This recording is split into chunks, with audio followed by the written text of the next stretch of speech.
اعوذ باللہ من الشیطان الرجیم، بسم اللہ الرحمن الرحیم۔ معزز سامعین السلام علیکم، امید ہے کہ آپ سب خیریت سے ہوں گے۔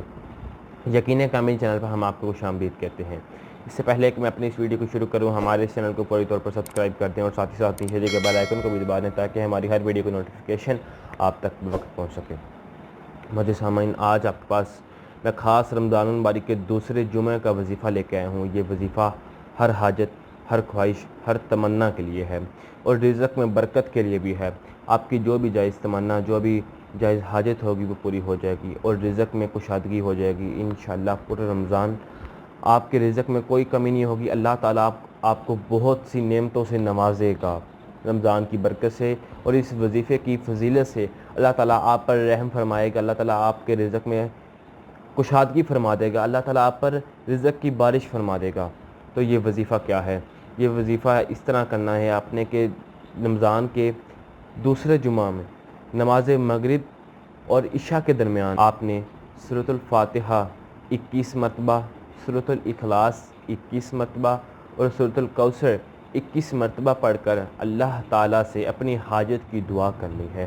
اللہ تعالیٰ کے آگے اپنے مسئلے مسائل رکھنے ہیں۔ آپ نے اس طرح مسئلے مسائل بیان کرنے ہیں جس طرح کہ آپ اپنے دوست کو مسئلے مسائل بیان کرتے ہیں۔ جو وظیفہ جو قبول ہونے کا جو طریقہ ہے وہ سب سے پہلا یہ ہے کہ آپ اللہ تعالیٰ سے اپنا تعلق قائم کر لیں۔ جب آپ کا تعلق اللہ تعالیٰ سے قائم ہو جائے گا تو تب آپ کا ہر وظیفہ، تب آپ کا ہر عمل اللہ تعالیٰ قبول کریں گے اور اس کے بدلے میں آپ کو اجر دیں گے، اور جس لیے وہ وظیفہ ہوگا، جس مقصد کے لیے وہ وظیفہ ہوگا، وہ مقصد، وہ تمنا، وہ حاجت پوری ہو جائے گی۔ تو اللہ تعالیٰ سے تعلق قائم کرنے کے لیے سب سے پہلے تو آپ جو 5 رکن ہیں جو دین اسلام کے، وہ پورے کریں، اور اس کے علاوہ آپ ہر عبادت کریں، روزہ رکھیں۔ آج کا رمضان مبارک چل رہا ہے، رمضان کے روزے ہم مسلمانوں پر فرض کر دیے گئے ہیں، تو ہم پر یہ لازم ہے کہ ہماری صحت اور تندرستی ہونے کے باوجود ہم روزے نہیں رکھتے، ہم پر یہ لازم ہے کہ ہم روزے رکھیں۔ اللہ تعالیٰ نے ہمیں صحت دی ہے، ہمیں صحت بخشی ہے، ہمیں اتنا طاقتور یہ جسم بخشا ہے، ہمیں امیونٹی بخشی ہے، تو ہمیں چاہیے کہ ہم رمضان مبارک کے روزے رکھیں، اور روزے کی حالت میں جو عبادت کا ثواب ہے وہ 70 گنا بڑھ جاتا ہے۔ تو اس طرح سے عبادات کے ذریعے سے اور ذکر و اذکار کے ذریعے سے اللہ تعالیٰ سے تعلق قائم ہوتا ہے، اور جب اللہ تعالیٰ سے تعلق قائم ہو جاتا ہے پھر اللہ تعالیٰ ہر وظیفے کو قبول فرماتا ہے۔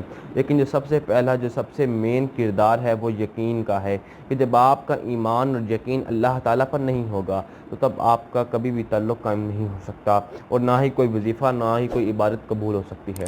سب سے پہلے اپنا یقین اور اپنا ایمان کو مضبوط فرمائیں، اور اگر آپ کو ہماری یہ ویڈیوز پسند آتی ہیں تو ہمارے اس چینل کو فوری طور پر سبسکرائب کر دیں، اس ویڈیو کو صدقہ جاریہ کے طور پر زیادہ سے زیادہ شیئر کریں، ہمارے اس ویڈیو کو لائک کریں، کمنٹ کریں اور شیئر کریں۔ جزاک اللہ خیر۔